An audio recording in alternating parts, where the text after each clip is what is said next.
मंच पे बैठे बुद्धिजीवी भाइयों बहनों, पहले तो मैं आपको बताऊं कि जितनी आपने मुझे इज्जत दी है, मैं आपसे सच कहता हूं, मैं इसके काबिल नहीं हूं। बहुत ज़्यादा आपने मुझे सम्मान दे दिया। मैं पूरी कोशिश करूंगा कि उसके आसपास कहीं पहुंचने की कोशिश पहुंचूं। मैं अभी तो नहीं हूं। मैं बधाई देता हूं आपको इस फिल्म फेस्टिवल की।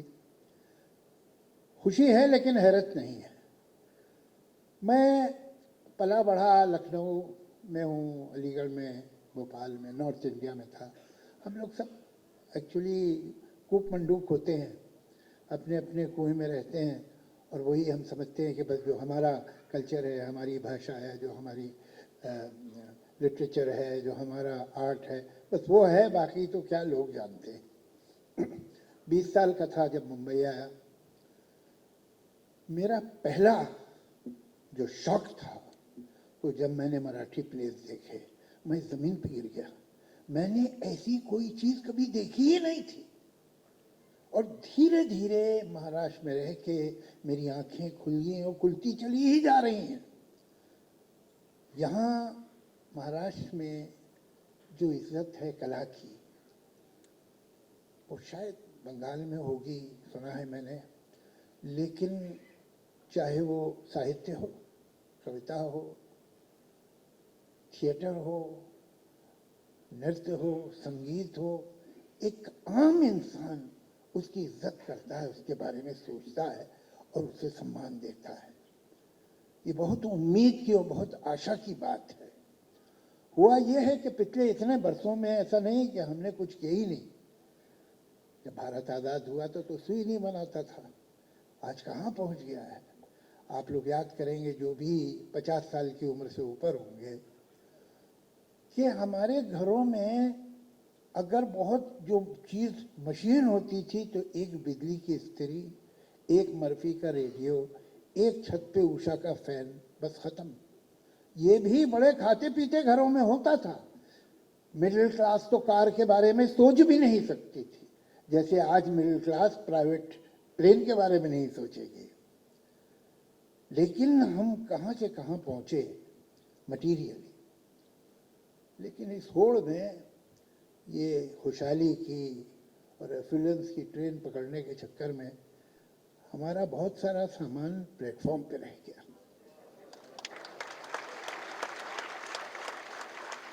वो सामान था भाषा, वो सामान था साहित्य, हमारा क्लासिकल संगीत, हमारा क्लासिकल नृत्य, हमारा क्लासिकल थिएटर।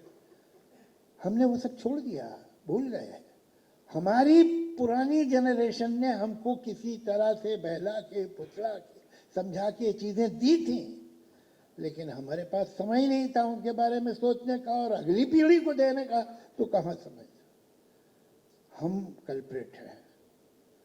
लेकिन देख के खुशी होती है कि आज भी इस देश का इतना बड़ा एक हिस्सा है महाराष्ट्र, जहाँ लोगों ने ऐसा नहीं होने दिया है, जहाँ आज भी एक आम इंसान, एक जिसे मामूली इंसान कहते हैं, उसके दिल में इन तमाम कलाओं की इज्जत है। और एक गरीब से गरीब आदमी इन शहरों का किताब खरीदता है, मैगजीन खरीदता है। मैं तो जब भी महाराष्ट्र के किसी शहर में गया हूँ, वो कोल्हापुर हो, सांगली हो, या यहाँ भी एक बार पहले आने का इत्तेफाक हुआ है। यहाँ भास्कर वालों ने एक कराया था ऐसा जलसा, जिसमें Q&A किया था मुझसे, मगर वो आके उसी अगले दिन सुबह ही वापस चला गया था, कुछ समय नहीं यहाँ मिला। तो हर बार मुझे ये लगता है कि मुंबई तो खैर एक कमर्शियल शहर है, वहाँ तो धंधे की कुछ बात करो, कुछ पैसा जोड़ो, चलता रहता है। उसके बाद भी लोग हैं जो कर रहे हैं और बहुत कुछ कर रहे हैं, लेकिन हवा जो है उसके खिलाफ चलना पड़ता है। लेकिन उसके मुकाबले में हम जब इन शहरों में जाते हैं तो ये देख के खुशी होती है कि जो हमारे संस्कार हैं, जो हमारी संस्कृति है, जो हमारी वैल्यूज़ हैं, उनकी सुरक्षा इन शहरों में हो रही है। तो मुझे कोई हैरत नहीं कि यहाँ एक फिल्म इंस्टीट्यूट बनेगा, इसलिए कि जो फिल्म है ये एक अजीब तरह की कला है। इसमें हम जितनी कलाओं का नाम लिया है, ये सब की सब आके एक समंदर में गिरती हैं, और उसका नाम है सिनेमा।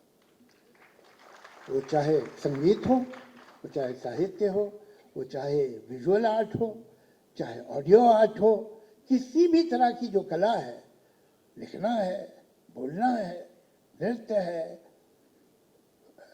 थिएटर है, सब आके एक जगह जमा हो जाते हैं।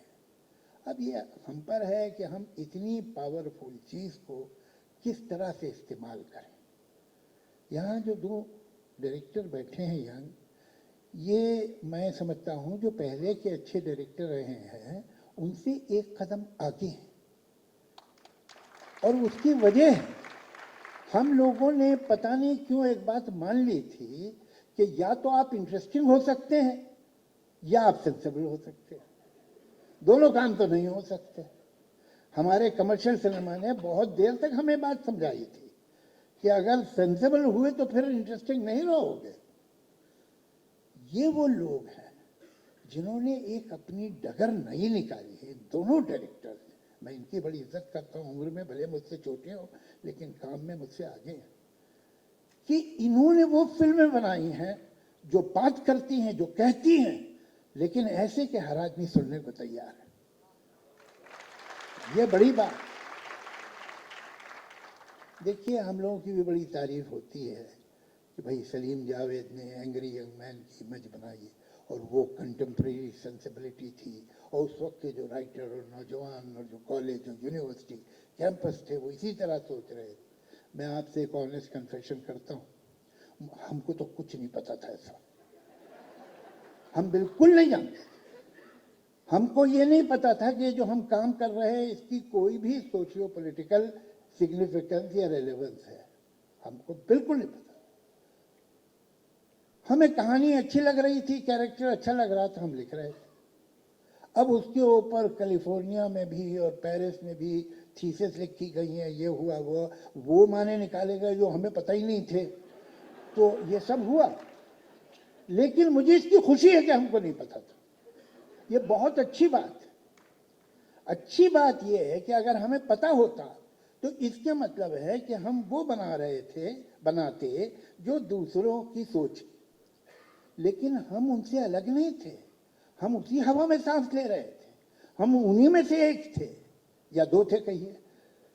तो हम जो है हम वही सोच रहे थे, क्योंकि हम भी उसी भीड़ में थे जो दुनिया से बाकी लोग सोच रहे थे। हमारी और उनकी सोच एक थी, इसलिए लोगों ने हमें पसंद कर लिया। मगर हमें ये नहीं पता था कि हम ये सबकी सोच है और आज यही बिकेगा और यही चलेगा, बिल्कुल नहीं, हमें कुछ नहीं पता। सच ये बात है, कभी कभी मैं सोचता हूँ तो मुझे तो लगता है कि हम लोग अजीब कुछ पागलपन ही था हमारा।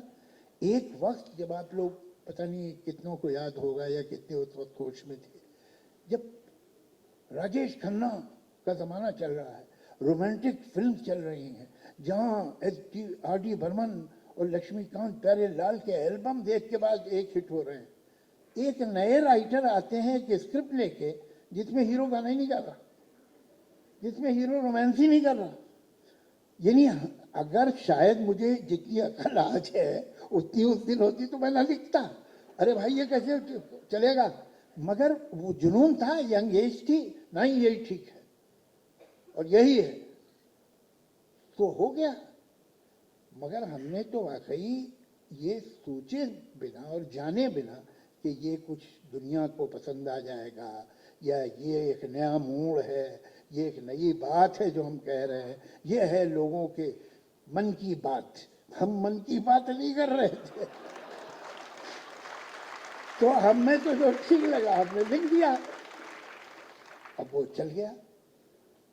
असल में क्या होता है देखिए ना, ये हीरो कौन होता है, ये जो प्रोटैगनिस्ट जिसे हम कहते हैं वो कौन है। और आप अगर देखेंगे 40 से लेकर अब तक तो प्रोटैगनिस्ट चेंज होता रहता है। कभी इस देश में देवदास एक कल्ट फिगर था। मेरे फादर मुझे बताते थे कि जब सहगल साहब की देवदास रिलीज हुई थी तो कॉलेज और यूनिवर्सिटी में लड़के खांसने की फैशन हो गया था, लड़के खांसते थे जैसे देवदास खांसा करता था। उसके बाद एक नया रोमांटिक हीरो आया जैसे दिलीप कुमार की शक्ल में। उसके बाद एक रेबल स्टार आया। वो रेबल स्टार किस चीज से रेबल करता था? वो समाज से रेबल करता था, जुल्म से रेबल करता था, वो इकोनॉमिक सिस्टम से रेबल नहीं, वो सिर्फ अपनी माँ या बाप से रेबल करता था। और इतना ही काफी हो गया था उसे रेबल स्टार कहने में कि जहां माँ बाप कह रहे हैं वो वहां शादी नहीं करता था। ये रेबल था वो, इससे ऊपर नहीं था। वो वक्त था जब शायद वो जो दिलीप कुमार राज कपूर का एरा था, वो जो नेहरूवियन सोशलिस्टिक पैटर्न की बात होती थी, आस थी, उम्मीद थी कि बस अब on the next page of calendar अच्छे दिन आ रहे हैं। वो तो बहुत दिनों से आ रहे हैं।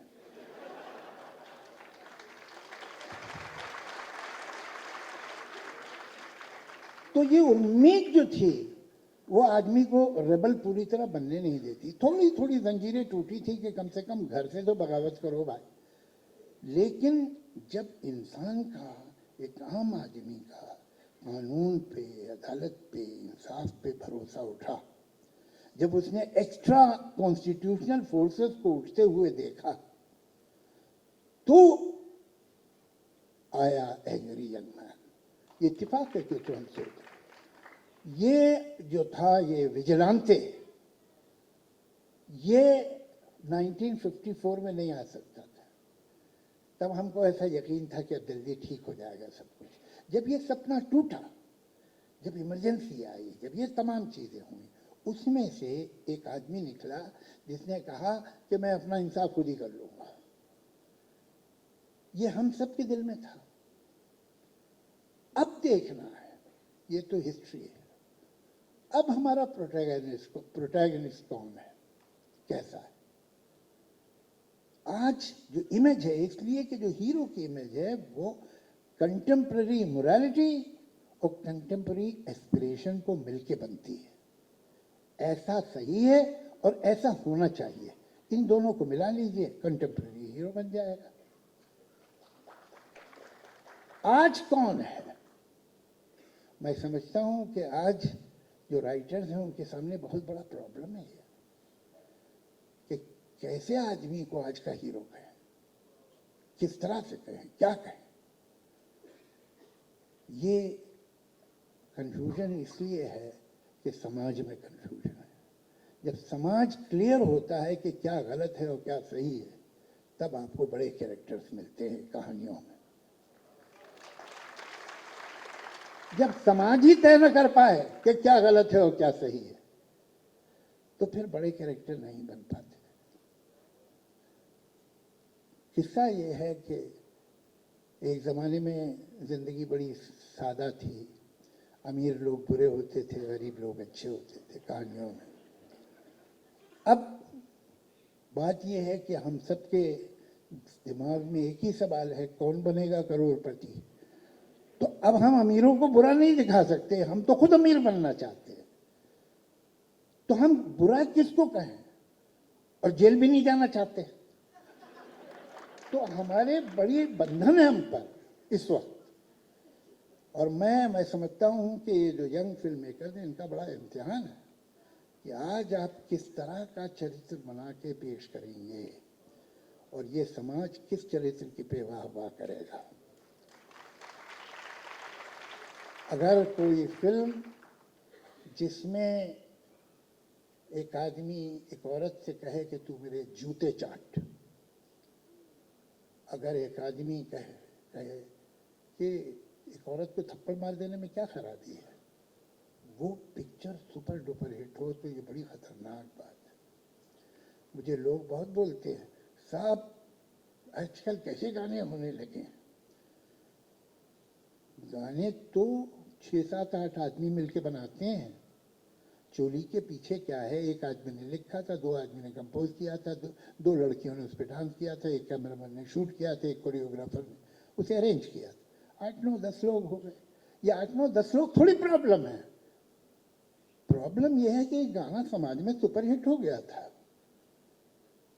ये करोड़ों लोगों को अच्छा लगा था, ये डरावनी बात है। हमें ऐसा लगता है कि एक बहुत बड़ी जिम्मेदारी इस वक्त सिनेमा बनाने वालों से ज्यादा सिनेमा देखने वालों की है।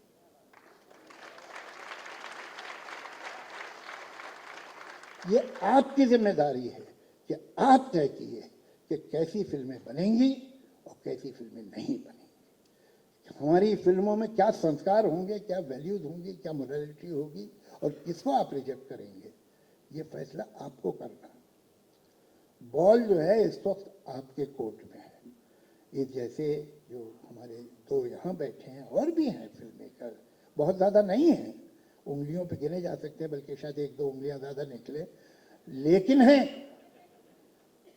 आप इनके साथ कितनी देर और कितनी दूर तक खड़े होंगे, ये फैसला करेगा, ये बात फैसला करेगी भारतीय सिनेमा के फ्यूचर के बारे में, उसके भविष्य के बारे में।